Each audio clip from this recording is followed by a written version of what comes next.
नमस्कार, बहुत स्वागत है आपका सुप्रभात मध्य प्रदेश। मैं हूं रीनो यादव। आदिम जाति मंत्रणा परिषद की आज बैठक होने वाली है। अहम खबर सबसे पहले सीएम कमलनाथ की अध्यक्षता में ये बैठक होगी। सुबह 11:30 बजे ये बैठक शुरू होगी। तो आदिम जाति मंत्रणा परिषद की बैठक अहम बैठक मानी जा रही है। आदिम जाति मंत्रणा परिषद की बैठक सीएम कमलनाथ की अध्यक्षता में बैठक होगी। सुबह 11:30 बजे ये बैठक शुरू होगी।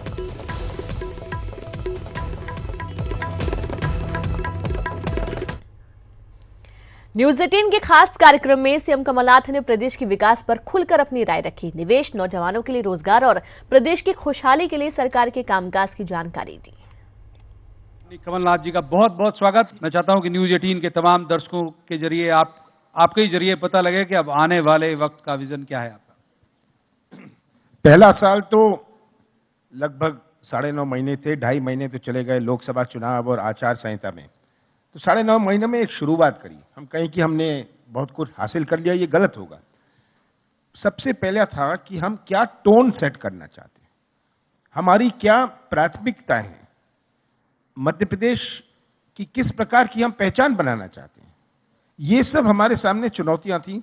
साथ साथ खाली तिजोरी और किस प्रकार से हम संसाधन उपलब्ध करें, कि कौन सी चुनौती मध्य प्रदेश में हमारे सामने नहीं थी। जब हम सरकार में आए, मध्य प्रदेश किसानों की आत्महत्या में नंबर 1, बेरोजगारी में नंबर 1, महिलाओं पर अत्याचार नंबर 1, हर चीजों में लगभग नंबर 1, ये हालात थे। अब इससे हमें ऊपर आना था। हमारी शुरुआत यहां से हुई। तो अपने सोच में कैसे परिवर्तन आए, अपने नजरिए में, केवल मेरे नजरिए से कोई फर्क नहीं पड़ता, पर पूरे प्रशासन में एक सोच में परिवर्तन आए। हमारी जो गवर्नेंस है इसमें कैसे परिवर्तन आए। तो ये था कि हम इसकी टोन सेट करें। एक तो यही है कि लगातार एक प्रकार से सरकार चल रही है, दूसरी आए, चेहरे बदल गए और सरकार वही, चेहरे दूसरे। ऐसा नहीं होना चाहिए। पूर्व मुख्यमंत्री दिग्विजय सिंह कांग्रेस सेवा दल के शिविर में पहुंचे, जहां उन्होंने संघ और बीजेपी पर जमकर निशाना साधा। इस मौके पर दिग्विजय सिंह ने आरएसएस को संविधान विरोधी बताया। उन्होंने संघ पर धर्म और संप्रदाय के आधार पर देश को बांटने का आरोप लगाया। दिग्विजय सिंह ने संघ पर निशाना साधते हुए कहा कि सावरकर पर सेवा दल की किताब 20 साल पहले लिखी गई थी, तो उस दौरान इसका विरोध नहीं किया गया। बुनियादी तौर पर राष्ट्रीय स्वयंसेवक संघ उसका विरोधी रहा है। आप इतिहास पढ़िए, गुरु गोलवलकर ने कितना विरोध किया। आप इतिहास पढ़िए, आरएसएस के कार्यकर्ताओं ने संविधान जलाया। आप इतिहास पढ़िए, तिरंगा जलाया। ये बुनियादी विचारधारा उनकी है। आज वो चाहे को मुखौटा लगा दें, लेकिन वो मुखौटा ही है। असली चेहरा तो वही है जो आज मोदी और अमित शाह इस देश में धर्म के आधार पर, संप्रदाय के आधार पर बांटकर फांसीवादी प्रवृत्ति को लागू करना चाहता। पहले जब किताब लिखी तब आरएसएस के लोग क्या सो रहे थे? ये कोई नई बात। मध्य प्रदेश विधानसभा का 2 दिवसीय विशेष सत्र 16 और 17 जनवरी को बुलाया गया है और उसमें राज्य विधानसभाओं एवं लोकसभा में अनुसूचित जाति और अनुसूचित जनजाति SC/ST के आरक्षण को 10 साल के लिए आगे बढ़ाने वाले विधेयक का अनुमोदन किया जाएगा। संविधान 126वां संशोधन विधेयक को लोकसभा और राज्यसभा में क्रमशः 10 और 12 दिसंबर को पारित कर दिया गया है। बाद में इसे अनुमोदन के लिए राज्यों को भेजा गया है और इसे लागू करने से पहले कम से कम 50% विधानसभाओं की सहमति जरूरी होती है। ये विधेयक इसलिए जरूरी हो गया है क्योंकि आरक्षण की अवधि इस साल 25 जनवरी को खत्म हो रही है। विधानसभा के प्रमुख सचिव AP सिंह ने कहा कि देश की 50% विधानसभाओं की ओर से अनुमोदन मिलने के बाद इसे राष्ट्रपति को भेजा जाएगा और उनकी स्वीकृति मिलने के बाद यह कानून बन जाएगा। बगदाद के ग्रीन जोन में फिर हमला हुआ है। अमेरिकी दूतावास के पास रॉकेट हमला हुआ है। इराकी सेना ने रॉकेट हमले की पुष्टि की है। ग्रीन जोन के अंदर गिरे कत्यूशा रॉकेट अमेरिकी दूतावास से 100 मीटर दूर ये रॉकेट गिरे हैं। बड़ी खबर आपको दे रहे हैं, जहां पर एक बार फिर से हमला हुआ है। बगदाद के ग्रीन जोन में हमला किया गया है। अमेरिकी दूतावास के पास रॉकेट हमला हुआ है। इराकी सेना ने रॉकेट हमले की पुष्टि की है। ग्रीन जोन के अंदर गिरे कत्यूशा रॉकेट, अमेरिकी दूतावास से 100 मीटर दूर ये रॉकेट गिरे हैं। आम बजट से पहले नीति आयोग बैठक, अर्थशास्त्रियों विशेषज्ञों के साथ पीएम नरेंद्र मोदी बैठक करेंगे। अर्थव्यवस्था में मंदी की स्थिति पर मंथन हो सकता है। जाहिर सी बात है कि जिस तरीके से अर्थव्यवस्था कमजोर हो रही है उसको लेकर मंथन होगा। जीडीपी ग्रोथ रेट, आर्थिक हालातों को लेकर चर्चा संभव है।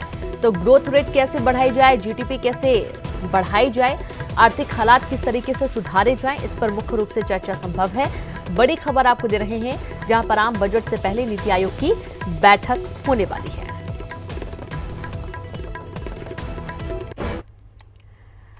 तो एक तरफ जहां नीति आयोग की बैठक है, तो वहीं प्रदेश में एक अलग ही मौसम का मिजाज देखने को मिल रहा है। एक बार फिर से मौसम का मिजाज बदला। पन्ना से दिल दहला देने वाला मामला सामने आया, जहां गांव के ही एक युवक ने तो बेदर्द ठंड इस वक्त देखने को मिल रही है और इस ठंड में लोग काफी परेशान हैं। आपको बता दें कि भोपाल समेत अन्य जिलों की यदि बात की जाए तो मौसम काफी ठंडा हो रहा है। प्रदेश में बदला मौसम का मिजाज। भोपाल समेत अन्य इलाकों में ठंड बढ़ने की संभावना है। बालाघाट, दमोह, सागर में बारिश होने की संभावना। खजुराहो, सिवनी, रीवा, सतना में भी बारिश होगी और बारिश होने से जाहिर तौर पर ठंड और बढ़ेगी। यानी कि 2-4 होना पड़ेगा अभी ठंड से, और राहत मिलने वाली नहीं है। ठंड और तेजी से बढ़ रही है। यहाँ तक कि ठंड की वजह से जो बारिश होगी, जो ओले गिरेंगे, उसके कारण ठंड में जो ठिठुरन है वो बढ़ेगी। सर्द हवाएं तेजी से बढ़ेंगी और इसके चलते लोगों को ठंड की वजह से 2-4 होना पड़ेगा। सबसे बड़ी बात यह है कि जो बाजार है या फिर ज़रूरी काम है, कार्यालय हैं, स्कूल हैं, कॉलेज हैं, वो प्रभावित हो रहे हैं। और ठंड इस बार कई जिलों में ऐसी पड़ रही है जहाँ पर कई पुराने रिकॉर्ड भी टूटते हुए नजर आ रहे हैं। चाहे वो पन्ना की बात करें, चाहे ग्वालियर की बात करें, चाहे अन्य जिलों की बात की जाए, तो कई जगहों पर देखा जा रहा है कि ठंड पिछले कुछ सालों से रिकॉर्ड तोड़ पड़ रही है और इसकी वजह से लोगों की परेशानी भी बढ़ गई है।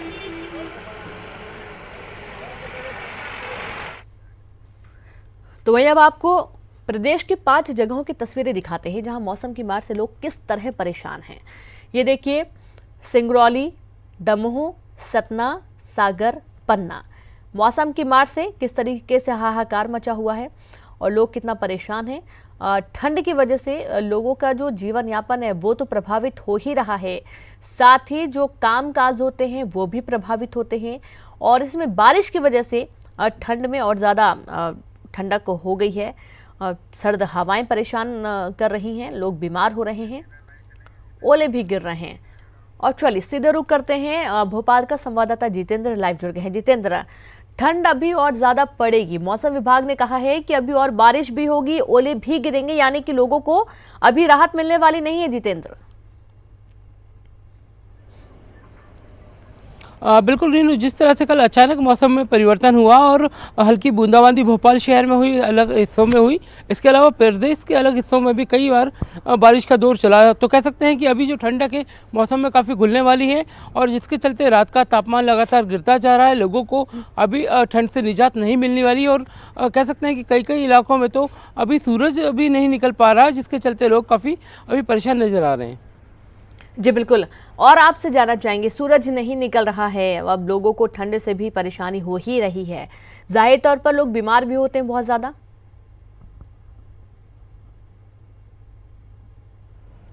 बिल्कुल, अस्पतालों में भी मरीजों की लाइनें लगी हुई हैं क्योंकि सर्दी खांसी से जूझने वाले जो मरीज़ हैं उनकी संख्या लगातार बढ़ती जा रही है।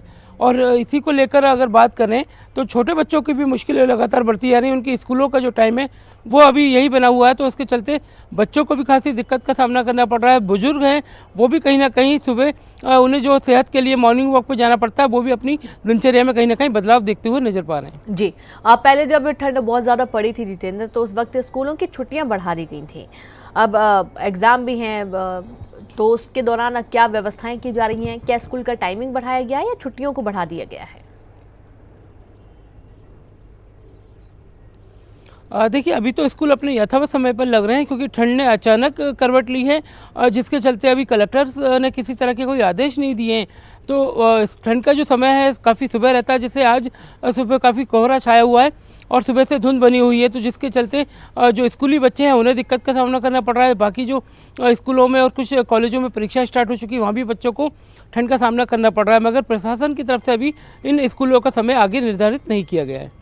जी बिल्कुल। और किसानों की क्या परेशानी जितेंद्र, क्योंकि बारिश होने की वजह से, ओले गिरने की वजह से फल सब्जी को बहुत ज्यादा नुकसान पहुंचा है।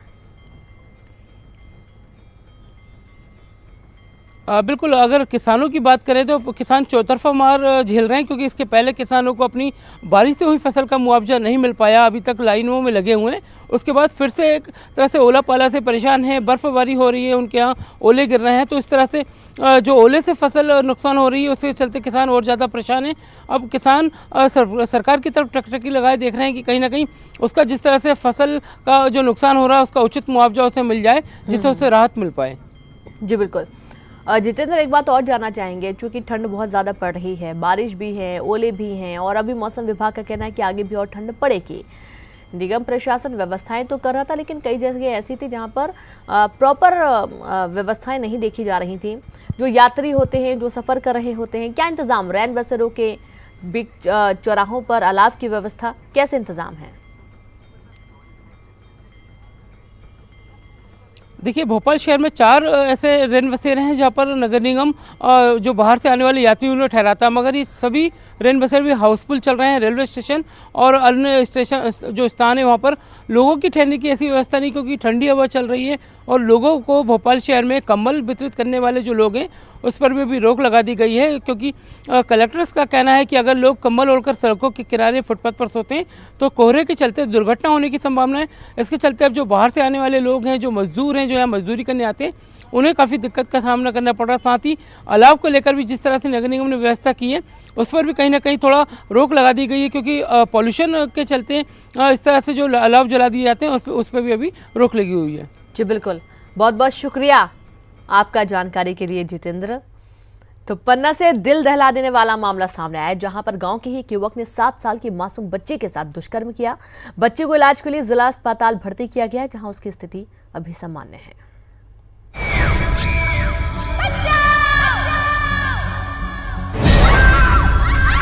जहां सरकार रेप जैसी घिनौनी वारदात पर अंकुश लगाने की कोशिश कर रही है, बावजूद ये कम होने का नाम नहीं ले रही। पन्ना की बात करें तो गांव के ही युवक ने एक 7 साल की मासूम के साथ हैवानियत की हदें पार कर दी, जिसके बाद उसकी हालत नाजुक बनी हुई है। अस्पताल में मासूम का इलाज जारी है। बालिका की उम्र 7 वर्ष है और उसकी हालत अब ठीक है, नॉर्मल है। उसको एडमिट करा दिया गया। आरोपी की तलाश जल्दी ही करके उसको गिरफ्त में लिया जाएगा। आरोपी को भी नाबालिग बताया जा रहा है, लेकिन जल्दी जो भी है उसको गिरफ्तार करके पता किया जाता है कि नाबालिग है या बालिग है, और कार्रवाई जो भी होगी उसमें की जाएगी। आदिवासी बच्ची के घर वाले जब हीरा खदान में काम करने गए हुए थे, तभी गांव का ही रहने वाला एक शख्स उसे बहला फुसला कर अपने घर ले गया और उसके साथ जबरन रेप की वारदात को अंजाम दिया। मामले का पता लगते ही परिजनों ने इसकी सूचना डायल 100 को दी। ये घटना प्रॉपर जो है आरोपी के घर की ही है। आरोपी ने 7 साल की लड़की को बहला फुसला कर अपने घर पे बुलाया और उसके साथ गलत काम किया। बाद में जब 100 डायल पे इसका जानकारी मिली तो पुलिस वहाँ मौके पर पहुंची। डॉक्टरों की माने तो मासूम की हालत अब सामान्य है। जी, शाम 4 बजे के आसपास हमारे जिला चिकित्सालय पन्ना में एक छोटी बच्ची आई है महिला पुलिस आरक्षक के साथ में। वो लैंगिक अपराध की शिकार हुई है। मैंने उसका शारीरिक एवं आंतरिक परीक्षण कर लिया है। बच्ची की स्थिति अभी सामान्य है। कुछ ही दिन पहले निर्भया मामले में 4 आरोपियों को फांसी की सजा हुई है, तो वहीं हैदराबाद रेप कांड के भी 4 आरोपियों का एनकाउंटर हो चुका है। बावजूद इसके लोगों में डर नहीं है। संजय तिवारी, न्यूज़ 18, पन्ना। मिनी मुंबई डबल मर्डर से दहल उठी और एक शख्स ने अपनी ही पत्नी और सास को मौत की नींद सुला दिया। आखिर क्यों, इस रिपोर्ट में देखिए। डबल मर्डर से दहली मिनी मुंबई। पत्नी और सास पर चाकू से वार। इंदौर में बुधवार को एक शख्स ने खूनी खेल खेला, जिसमें पत्नी और सास की दर्दनाक मौत हो गई। मामला द्वारिकापुरी थाना इलाके के 60 फीट रोड का है, जहां शनि मंदिर के पास रात अचानक उस वक्त हड़कंप मच गया जब संदीप नामक शख्स वहां पहुंचा। उसके साथ कुछ उसके साथी भी मौजूद थे। संदीप ने अपनी पत्नी को घर से बाहर बुलाया और कुछ देर तक बात करने के बाद चाकू से हमला बोल दिया। नीतू की चीख सुनकर उसकी मां दौड़कर घर के बाहर आई और बेटी को बचाने की कोशिश की तो उस पर भी हमला बोल दिया। इलाके में दोनों की चीख पुकार सुनकर मोहल्ले के लोग पहुंचे तो आरोपी अपने साथियों के साथ फरार हो गया। क्या मालूम, मेरे को तो मालूम ही नहीं। मैं तो बाहर आके देखा था, जब तो फंसा फंस 2-3 जन और आ गए, वही मारा मारी चालू कर दी उनने। भी बचाव करने गए, सब लोग इकट्ठा हो गए, कोई बचाने को नहीं था जी। संदीप की कुछ समय पहले ही लव मैरिज हुई थी, उसकी एक बेटी भी है। दोनों के बीच तकरार इस कदर थी कि बात तलाक तक पहुंच गई। कई बार थाने तक शिकायत भी पहुंची, जिसके बाद उसकी पत्नी अपने मायके रहने लगी। बुधवार की रात संदीप अपने ससुराल पहुंचा और मिलने के बहाने मौत के घाट उतार दिया। व्यक्ति के द्वारा 2 महिलाओं को चाकू से मारा गया है और जैसे ही हमें सूचना प्राप्त हुई थी, डायल 100 के द्वारा दोनों घायलों को हमने हॉस्पिटल पहुंचाया था। बट वहां पर जब पहुंचे तब पता चला कि अनफॉर्चुनेटली उनकी डेथ हो गई है। ये पारिवारिक विवाद है। जो आरोपी है अभी जिसका नाम सामने आ रहा है वो पति है और जो मृतिका है वो पत्नी है और एक और जो मृतिका है वो उसकी माता है। अभी हम टीमें गठित कर दी गई है और जल्द से जल्द हमारा इस वारदात के बाद पूरे इलाके में सनसनी फैल गई है। फिलहाल पुलिस ने कमरे को सील कर दिया है और आरोपी से पूछताछ कर रही है। विकास सिंह चौहान, न्यूज़ 18 इंदौर। और खबर सिवनी से किन्नर ने हत्या की है। अपने बॉयफ्रेंड की चाकू से गोदकर हत्या की। हत्या के कारण का पता नहीं चल पाया है। ललमटिया इलाके की घटना सामने आई है। कोतवाली पुलिस मामले की जांच में जुट गई है। अब क्या कोई विवाद हुआ था, कारण क्या थे इस हत्या के? अपने ही बॉयफ्रेंड की चाकू से गोदकर एक किन्नर ने हत्या कर दी। हत्या के कारण का पता नहीं चल पाया है। ललमटिया इलाके की यह पूरी घटना, कोतवाली पुलिस मामले की जांच में जुटी हुई है। तो बड़ी खबर सिवनी से है, जहां किन्नर ने हत्या की है। अपने ही बॉयफ्रेंड की चाकू से गोदकर हत्या कर दी है। आपको बता दें कि हत्या के कारण का जो पता है वो नहीं चल पाया है। जानकारी में पुलिस जुटी हुई है। लालमटिया इलाके की यह पूरी घटना, कोतवाली पुलिस मामले की जांच में जुटी है। धार में पिछले 9 महीने से 600 बच्चों की मौत का मामला सामने आया। स्वास्थ्य विभाग के आंकड़े सामने आने के बाद महिला बाल विकास विभाग जिले में कुपोषित बच्चों के लिए काम करना शुरू कर दिया है।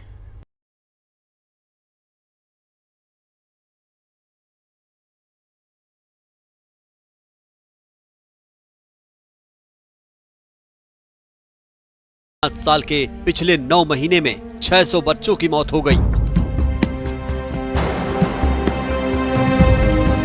इस आंकड़े के बाद स्वास्थ्य विभाग के साथ ही महिला बाल विकास विभाग पर भी सवाल उठने लगे हैं।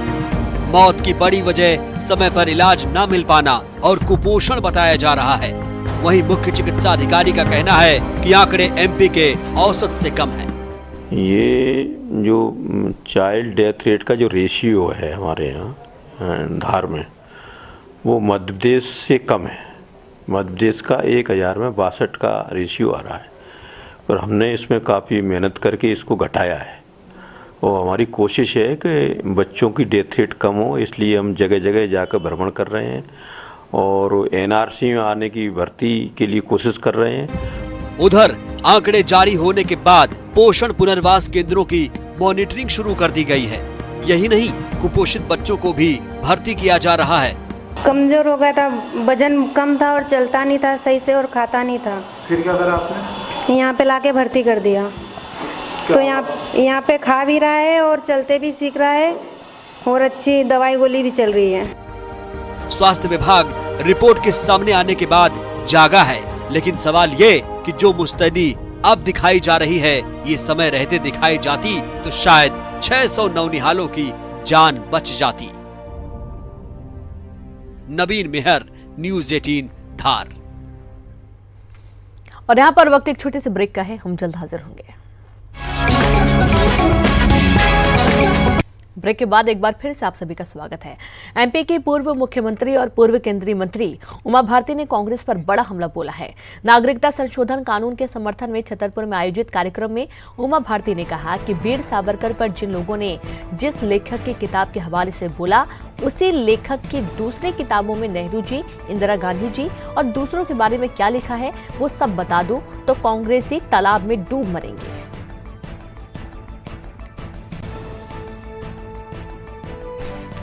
जाने का क्या है कि जब से भोपाल से हार गए उसके बाद उनकी स्थिति बहुत खराब हो गई, इसलिए उनकी बातों को बिल्कुल गंभीरता से नहीं लेना। उन्हें क्या कहा उसका कोई मतलब नहीं होता। वो भले ही अपनी पार्टी के महासचिव हैं, लेकिन राहुल जी और दिग्विजय जी चुनाव हारने के बाद में ये झूठ बोल रहे हैं, ये अपना दुख जिनके अंदर भर जाए, निराशा दुख को, इसके कारण ये क्या बोलते हैं, इसकी कोई गंभीरता नहीं। जांच का विषय है। उमरिया की ग्राम पंचायत बलहौड़ को सोन नदी में रेत खनन की अनुमति देने का जिन प्रशासन का पीछा नहीं छोड़ रहा है। ताजा मामला वानसागर बांध के कार्यपालन यंत्री की ओर से खनिज विभाग को भेजे गए 38 करोड़ रुपए जमा करने संबंधी सरकारी पत्र का है, जिससे प्रशासन में हड़कंप मचा हुआ है। दरअसल शिवराज सरकार के दौरान बनाई गई रेत नीति के तहत ग्राम पंचायत को सोन नदी में रेत खनन की अनुमति शुरुआती दौर से ही विवादित रही है और कभी इस खदान को बांधवगढ़ टाइगर रिजर्व के सेंसिटिव जोन के दायरे में होने के बाद भी मनमाने तौर पर शुरू करने के आरोप लगे, तो कभी वानसागर बांध के डूब क्षेत्र का हवाला देकर बांध को खतरा होने की तरफ ध्यानाकर्षण कराया गया। बावजूद इसके खनन नहीं रुका, लिहाजा वानसागर बांध प्रशासन ने इसे संज्ञान में लेते हुए सबसे पहले जुलाई 2019 में खनिज अधिकारी को चिट्ठी भेजकर इसे अवैध बताया था, लेकिन प्रशासन ने इसकी अनदेखी की। लिहाजा बांध प्रशासन की टीम ने मौके का मुआयना कर उत्खनन का आंकलन किया और जिला खनिज अधिकारी को सरकारी पत्र के जरिए रेत खनन की कीमत 38 करोड़ रुपए जमा करवाने की बात कही गई। पत्र की प्रतिलिपि कलेक्टर और कमिश्नर को भी भेजी गई है। और इसी के साथ इस बुलेटिन में इतना ही। नमस्कार।